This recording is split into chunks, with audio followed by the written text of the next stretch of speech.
नमस्कार दोस्तों, मेरा नाम है अभिषेक। तो चलिए वीडियो शुरू करते हैं। दोस्तों आज मैं मीरा एसेट के एक नए एनएफओ के बारे में आपको बताऊंगा, लेकिन उससे पहले मैं आपको ये बता दूं कि मैं किसी भी एनएफओ में जल्दी इन्वेस्ट करने का सजेशन नहीं देता हूं, क्योंकि दोस्तों किसी भी एनएफओ में इन्वेस्ट करने से अच्छा है मार्केट में जो ऑलरेडी अवेलेबल म्यूचुअल फंड्स है उसमें आप इन्वेस्ट करें, क्योंकि इन पर्टिकुलर म्यूचुअल फंड्स का हम लोग पास्ट परफॉर्मेंस ट्रैक करके ये पता कर सकते हैं कि ये फंड्स अच्छे हैं कि नहीं है, और ये funds already tried and tested होते हैं मार्केट इन्वायरमेंट्स में। इसलिए किसी भी एनएफओ में इन्वेस्ट करने से अच्छा है कि आप जो मार्केट में ऑलरेडी अवेलेबल फंड्स है उसमें इन्वेस्ट करें। लेकिन आज का एनएफओ थोड़ा सा स्पेशल है, क्योंकि ये पर्टिकुलर एनएफओ आगे जाकर के यूएस के एक बहुत बड़े इंडेक्स को कॉपी एंड रेप्लिकेट करेगा, और इस पर्टिकुलर इंडेक्स का हम लोग रिटर्न्स परफॉर्मेंस पास्ट ईयर का आराम से देख सकते हैं। और आज की वीडियो में मैं इस इंडेक्स का रिटर्न और परफॉर्मेंस भी आपको दिखाऊंगा। तो जी हाँ दोस्तों, आज मैं बात कर रहा हूँ Mirae asset S&P 500 top 50 fund ETF की, जो कि US based index S&P 500 top 50 index को कॉपी एंड रेप्लिकेट करेगा। जैसे कि हमारे यहाँ HDFC सेंसेक्स प्लान है जो कि हमारे सेंसेक्स को कॉपी एंड रेप्लिकेट करता है, इसको हम लोग इंडेक्स फंड कहते हैं। और जैसे कि UTI निफ्टी 50 इंडेक्स है जो कि हमारे यहाँ के निफ्टी 50 इंडेक्स को कॉपी एंड रेप्लिकेट करता है, और इसे भी हम लोग इंडेक्स फंड कहते हैं। उसी तरीके से ये पर्टिकुलर एनएफओ है जो आगे जाके यूएस बेस्ड इंडेक्स को कॉपी एंड रेप्लिकेट करेगा। और जब कॉपी एंड रेप्लिकेट करने की बात आती है तो ये बात साफ हो जाता है क्या कि ये ETF या तो FOF एक पैसिव फंड है, और मीरा एसेट का खुद का इसमें कोई भी रिसर्च एंड डेवलपमेंट नहीं होगा। ये पर्टिकुलर ETF FOF सिर्फ क्या करेगा कि जो यूएस बेस्ड इंडेक्स है S&P 500 टॉप 50 इंडेक्स, इसको कॉपी एंड रेप्लिकेट करेगा। इसके अलावा ये कुछ भी नहीं करेगा। इस कॉपी एंड रेप्लिकेट करने के प्रोसेस में दोस्तों बस एक ही इशू सामने आता है जिसको हम लोग कहते हैं ट्रैकिंग एरर। जब भी किसी इंडेक्स में जो अंडरलाइंग इंडेक्स है जिसको ये ETF कॉपी एंड रेप्लिकेट करता है, उस इंडेक्स में अगर कोई चेंजेस आता है, उसके पोर्टफोलियो में कुछ चेंज आता है, तो ऐसे ETFs को अपने पोर्टफोलियो में भी तुरंत चेंज करना होता है। अगर वो ऐसा नहीं करेंगे तो उनका ट्रैकिंग एरर बढ़ सकता है, और जो इंडेक्स का रिटर्न है और जो ETF का रिटर्न है उसमें आप काफी ज्यादा डेविएशन देख सकते हैं। ये डेविएशन पॉजिटिव भी हो सकता है और निगेटिव भी हो सकता है। और जहां तक मीरा एसेट की इस पर्टिकुलर एनएफओ की बात करें तो दोस्तों मीरा एसेट ETF और FOF दोनों को लॉन्च कर रहा है। तो बहुत से इन्वेस्टर्स को ETF और FOF के बीच का डिफरेंस नहीं पता होता है। तो चलिए मैं आपको पहले ETF और FOF के बीच में बेसिक डिफरेंस बता दूं।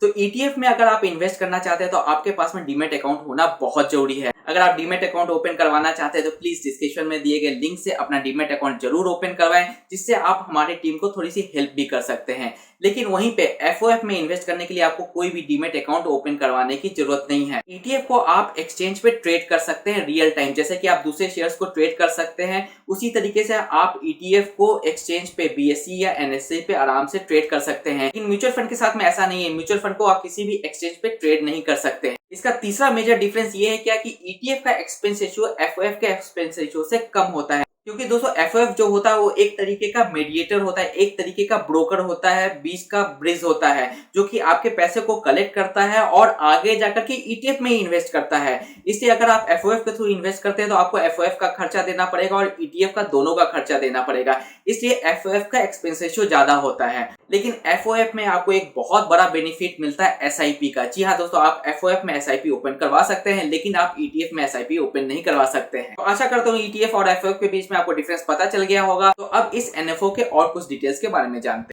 तो दोस्तों ये पर्टिकुलर एनएफओ 1 सितंबर को ओपन हो जाएगा, और इसका क्लोज डेट है 14 तारीख का और 15 तारीख का। 14 तारीख को ETF क्लोज हो जाएगा, 15 तारीख को FOF क्लोज हो जाएगा, और वापिस से ये रीओपन हो जाएगा for continuous sale and purchase from 22 September.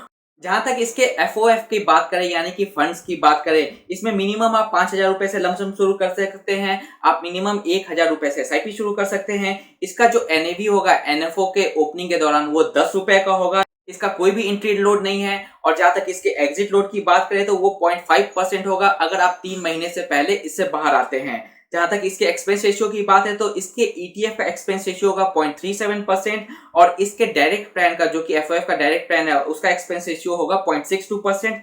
Riskometer में ये वेरी हाई रिस्क पे रखा गया है, क्योंकि ये एक तरीके का इंटरनेशनल म्यूचुअल फंड है, तो ये वेरी हाई रिस्क पे ही रहे।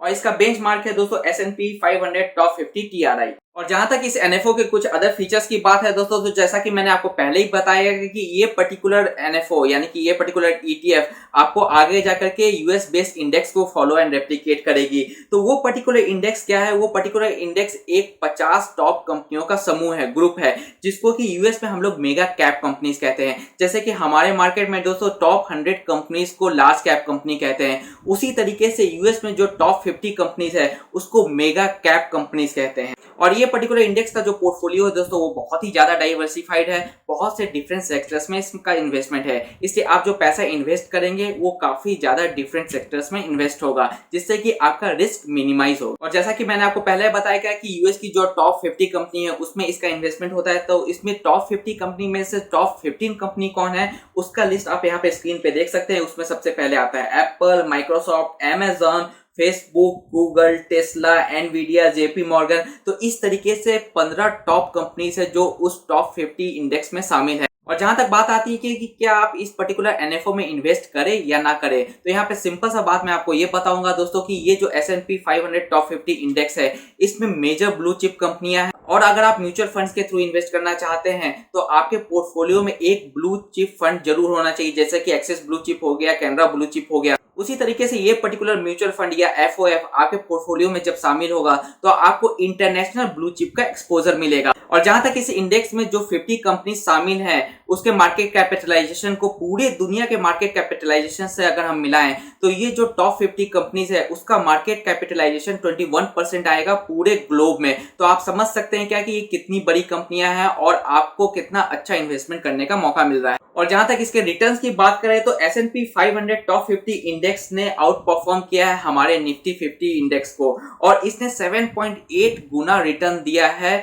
और जहां तक हमारा निफ्टी 50 है उसने सिर्फ 3 गुना रिटर्न दिया है 10 साल के अंदर में। तो इसका मतलब ये है क्या कि 10 साल पहले आप इसमें 1 लाख रुपए इन्वेस्ट किए होते S&P 500 टॉप 50 इंडेक्स में तो अभी तक आपको 7.8 लाख रुपीस मिल रहा होता है। लेकिन अगर आप निफ्टी 50 में इन्वेस्ट किए होते तो अभी आपको 3 लाख रुपए मिल रहा होता। लेकिन दोस्तों ये तो सिर्फ अच्छी अच्छी बातें हैं, कभी कभी ये पर्टिकुलर इंडेक्स हमारे निफ्टी से भी ज्यादा खराब परफॉर्मेंस दिया है। जैसे कि 2015, 16 और 2021 में ये हमारे निफ्टी 50 इंडेक्स के रिटर्न्स को बीट नहीं कर पाया है। और ऐसे इंटरनेशनल म्यूचुअल फंड्स में इन्वेस्ट करने से आपको एक और रिस्क आ जाता है जिसको हम लोग करेंसी रिस्क कहते हैं। जब INR और USD के बीच में जब उसके वैल्यूएशंस ऊपर नीचे होंगे तो आपका रिटर्न भी ऊपर नीचे होगा। और जब यहाँ पे कुछ जियोपॉलिटिकल चेंजेस आएंगे तो उसके कारण भी इस पर्टिकुलर फंड्स में रिस्क देखा जा सकता है। और जहां तक इसके रिटर्न्स की बात करें तो आप स्क्रीन पे देख सकते हैं कि 10 साल में टॉप 50 TRA ने 22% का रिटर्न दिया है, जबकि हमारे निफ्टी 50 ने सिर्फ और सिर्फ 12% का दिया है। और पिछले 5 साल में S&P 500 टॉप 50 ने 21% का रिटर्न दिया है, जबकि हमारे निफ्टी 50 TRI ने 14% का रिटर्न दिया है। देख सकते हैं कि दोस्तों रिटर्न के मामले में S&P 500 टॉप 50 जो इंडेक्स है वो हमारे निफ्टी 50 को बहुत ही अच्छे मार्जिन से बीट करता आया है।